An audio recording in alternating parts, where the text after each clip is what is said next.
Writing a screenplay is rewarding, but it takes a lot of grit to be able to accomplish it. Talk about dedication, time, back pain, emotions, and the whole lot that goes into writing a script.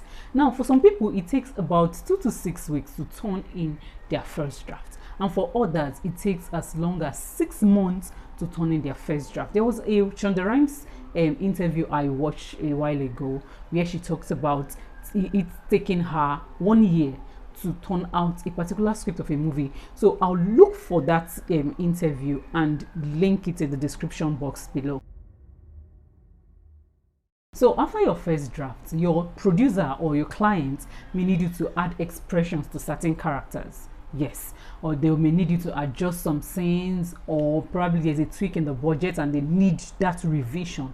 Or in some cases, they bring their friends and they've already promised this friend roles before, and the cast is already set, the story is already set, and they will need you to like look for a way to add this person so that they can like pay that favor to that friend. These things happen. It happens. So depending on your contract with your client or your producer, revising your script is a given. Now, the writer's imagination, your imagination, my imagination, any writer's imagination is very wild.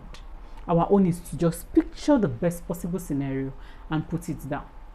But you know now, this is Nigeria and budget is not your friend. So it's either you now write for a budget or you budget to write. So in a separate video, I'm going to do what writing for a budget and budgeting to write, what it entails.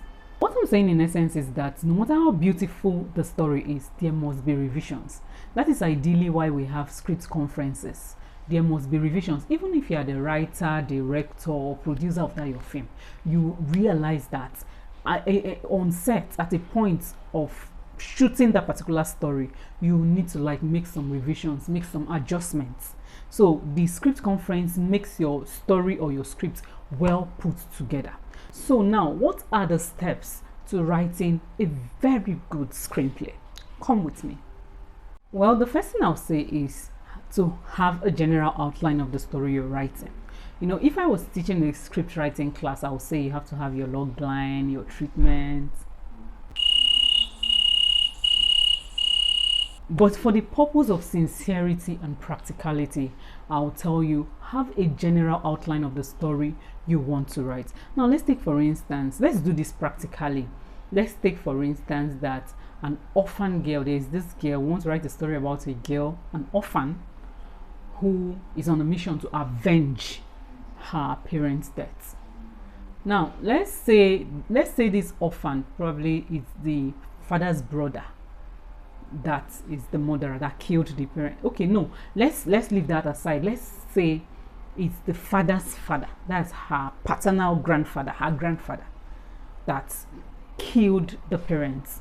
And now let's say that this paternal grandfather is a king, and let's put the setting in pre-colonial African times.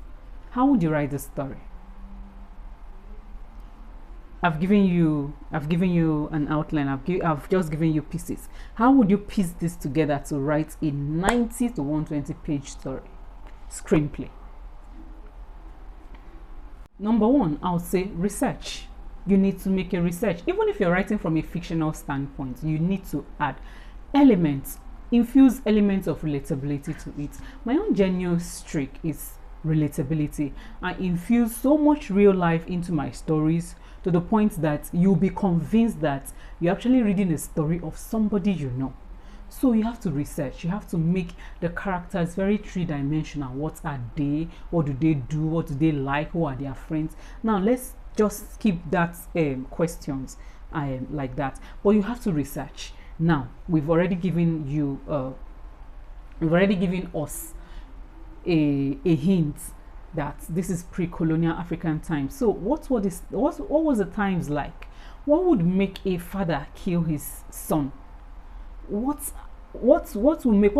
are those things that are taboos? You have to make research at taboos in certain cultures that will make a father a king, that whose decrees he can actually override his own decree, you understand? But what will make him go ahead to do that? did the son maybe elope with the last wife of the king, and she was this girl now that is on a vengeance mission is the result of that union? Or while he was his son and the wife living peacefully and the king decreed that they should die? What actually happened, and how did this baby survive? Who told this baby the truth? And was this baby told the truth, the whole truth, and not something that will make her seek vengeance? So you need to research. That is the ultimate. Research your story, research the times. If you're writing a driven story or teenager driven stories, you need to make researches. That's the first thing. If you're writing a love story, make your research. And you have to make it as empathetic and as interesting, so much so that even when the real truth comes out and this girl, this orphan, is still on that vengeance mission, we the audience should be able to like be empathetic towards our goal, even if it is wrong or even if she was right. So relatability, empathy, twists, mystery, make your audience, let them not see it coming. Research will give you this edge. Then number 2, develop your characters. Please bring these characters to life. Let's know their age. Let's know what they do. Let's know their positive traits, their negative traits. Let's know what drives them. Let's know their ambition. Because it's interesting when we see certain stories about probably yes, we know that we want to like write minimal characters and everything, but these stories, you just be wondering, does this person just wake up every day and fall in love and there is no backstory? At least you should be, even if we are not seeing it because of a budget, because the budget is not there, but you should be able to like infuse it in dialogues, you understand?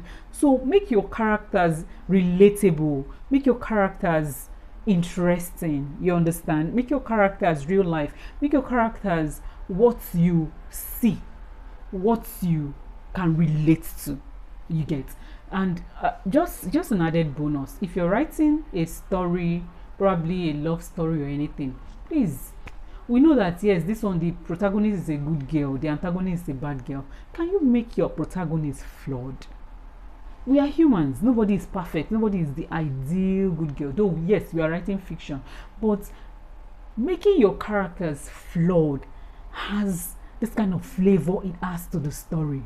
It shows that yes, this character is not only Van Damme. They have their weakness, they have their moments of softness, they have that trait that makes them relatable humans. So develop your characters and develop them so well. Now number 3 is what I call the map. It's just like outlines but in subsections. So the map is, you write, yes, you already have the general outline, you already know, okay, this is where my story is going to, this is what I'm infusing, this is that. Now that's general map. This map now that we are talking about, it's you writing it scene by scene. What happens in the first scene, what happens in the second scene, what happens if you have, that's how I write. So I'm just like bringing my own tricks to the table. It's not cheap.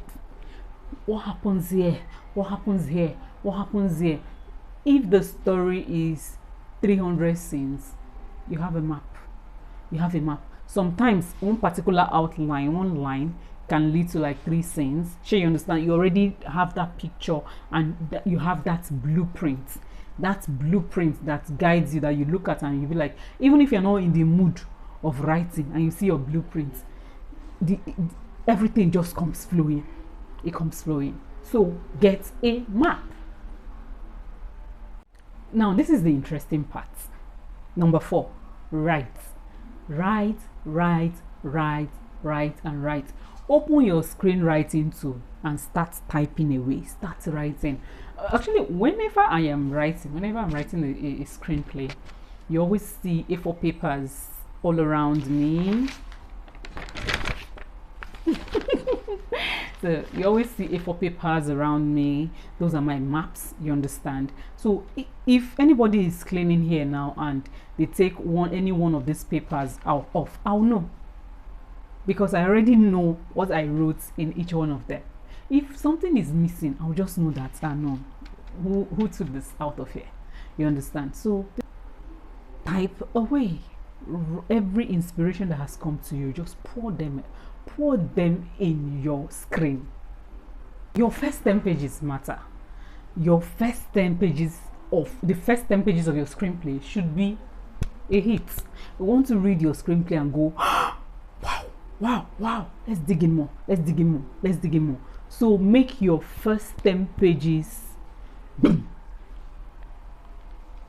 Now, number 6, take a break. Rest, drink water, rest from the back pain, rest from the straining of your eyes on your screen. That's if you don't use anti-UV glasses. Rest and get more vigor to come back to finish up your screenplay. You finish writing, right? Rewrite. Look over your screenplay, dot your I's, cross your T's, ensure that everything is in order. Now it is at this point, after I've finished writing, that's when I write my treatments. That's when I write my log line. I find out that my log lines are more punchy and more captivating when I write them after writing the story. After writing the screenplay, my log lines become a hit. So guys, I hope this video was valuable to you. So I'm open to paid screenwriting consultations. You can check the about of this channel and contact me directly. So until we meet again, let's keep writing.